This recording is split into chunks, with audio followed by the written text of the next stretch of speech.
Manila, the last 10 years. Manila, you've adopted me as your son, now I've left. 226 days since I've last smoked on your soil. I miss my Marlboro Blacks. Manila, why do your doors never shut? Your borders are turnstiles of departures and arrivals. Manila, have you been a bad mother? Have you allowed yourself to be molested? Did you drink wine and turn around while your children are being abused? Manila, you need counseling from the bishops. How many offsprings do you produce a year? Do you take pills, Manila? Or do you just don't mind if your rapists wear protection? Manila, follow your own laws. Do you think reproductive health is a joke or that wearing a condom is a sin? Manila, you worship semen too much. Every time I masturbate, I should be jailed for murder. Manila, you're a prude, you're a tease, but you're not a virgin. Since you've slept with Uncle Sam, you've had a taste of a white man inside you, and now you're lustful and you pleasure yourself as you watch Uncle Sam enter the beautiful Muslim bodies of Iraq. Manila, this is an intervention. Stop your obsession. When will you demolish the capitalist phalluses that crown Makati's skylight? Pasig is next. How many rivers do you plan to pollute, Manila? How many mountains will you shave bald to please your uncaring husband? Has the flooding stopped, or am I still supposed to wade in a sea of garbage in the middle of Christmas? Or should I just strip off my shirt and bathe in the next ondoy from our roof? But it doesn't matter, Manila, because I can go to SM and buy raincoats and rainproof furniture from the mall that has served Baguio so very well. It's not as if we should care about nature. After all, screw Luzon. We have 7,106 more islands. It's not like Manila's sinking anyway. Do you think towers are prettier than forests? Manila, your skyscrapers are your executioners. They mock you as they mock me. Your billboards are your judges. They tell you you're ugly. They say you're fat. They laugh at you because you're poor. Manila, how much money has Dr. Bello made? How many glutamine soaps have you imported? How many times do we need to rebond our hair? When do we deserve our billboards, Manila, after they've retouched our eyebrows, our hair, our skin, our souls? And we pose lifeless among the masses. Manila, you were born beautiful, but your Western makeup makes you look like a whore. And it's your fault because your bishops from the Holy Roman Catholic cult said so. Your bishops are like God anyway. They give commandments like, thou shalt turn a blind eye from pedophiliac priests, thou shalt not sleep with another man, thou shalt elect me head of electric companies, thou shalt sell me business stocks, thou shalt not call me Damaso. Manila, while you're in your Sunday best, do you see me cowering in pews as the priest tells me 525,600 different reasons why I will burn in hell? Manila, you take pride in being gay-friendly because you allow Vice Ganda on television. Manila, I dance in Malate every night, but I get more blowjobs from movie houses in Recto. Manila, why don't you report on the rapes of your gay children? Did you welcome them when they came out? Or did you just begrudgingly tolerate them after they failed the time-tested therapy of public humiliation, or the daily whippings of the belt, or submerging in the water can until they finally shout, I'm a mermaid? Were you offended when Charisse was called a boy? I was livid, and so was Tintin Bersola Babao. Manila, start a novena.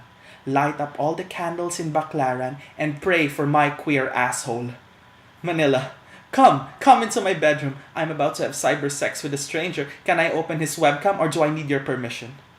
He's Muslim, by the way, and no, he doesn't sell DVDs in the Quiapo underpass. He sells them at Fulcoa. He came from Sulu and no, he's not a communist. I used to be until I found out that communism is a crime punishable by military abduction. Then I stopped and just started drinking winter melon milk tea at Eastwood. Manila, as you sip the pearls out of your drink, do you ignore the little boys with one slipper selling Korean hair clips, or the snot-nosed little girl selling sampaguita? Oh, they're all part of a large syndicate because it's just so difficult to picture children actually forced into labor because of poverty. Our president is great. He has strengthened the economy, or at least that's what the magazines report. Our stomachs, our slums, and our syntax say otherwise. Manila, how has a first gentleman be able to afford a luxury stay in Las Vegas? Manila, how can a first gentleman be a first gentleman if his wife had never actually won the national election? Manila, do you still say hello to Garci when you see each other? Do you use your fertilizer funds? What happened to ZTE? Manila, will Grace Poe, Nancy Binay, or Chris Aquino be our next head of state? Manila, why did you pardon Erap? Why did he run for president? And why is he mayor? Is Aga Mulak Bicolano? Who is Tito Soto's speechwriter? Manila, you imprisoned Celdran and a party list you gave to Palparan. Why is the world famous shoe collector governor? I should be governor too. I'm as self-entitled as the politicians anyway. I don't have abs, but my hair is red. Give me Kamsur. They want tourism? I'll make it the sex capital of the Philippines. I'll turn Plaza Quince Martires into a brothel. You think I'm a liar? You should have been informed. We can't tell jokes anymore. We are censored by political correctness and the anti-cybercrime law. I can't break up with my boyfriend on public television. Pigs can't talk about lesbian nuns. Phalluses can't be drawn into religious iconography. Manila, you and I both know the truth. You're a little slice of heaven. The actual gateway is the South Luzon Expressway in Alabang. First come, first serve, no switching lanes. Good luck. Your other heavenly places are Visayas Avenue, where drugs are bartered freely, East Avenue, where lovely ladies are being prostituted, and of course, the Senate. Manila, speaking of angels, have you found Cheryl and Karen?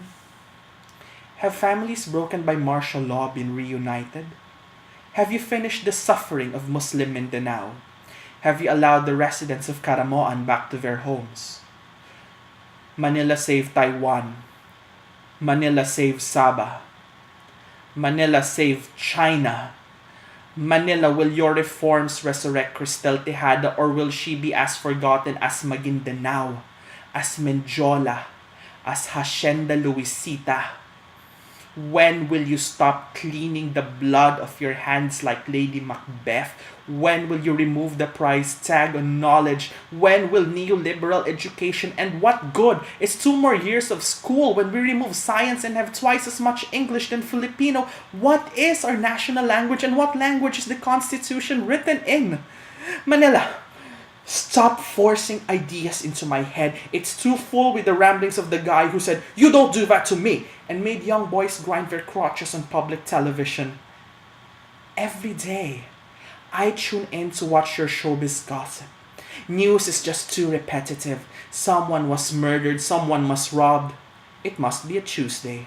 Manila, our reporters must be high. After all, the MMDA chairman said we are the pearly gates of heaven. Manila, what good is it to be more fun?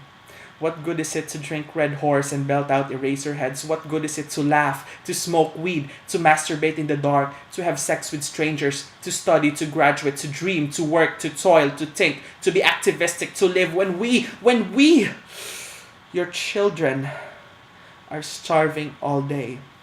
When we have to cry as we pack our suitcases?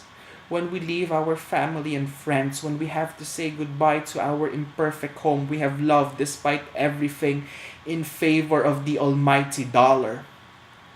Manila, despite all your flaws, you are our mother and we will always be with you. But we ask you, we implore you to do the same.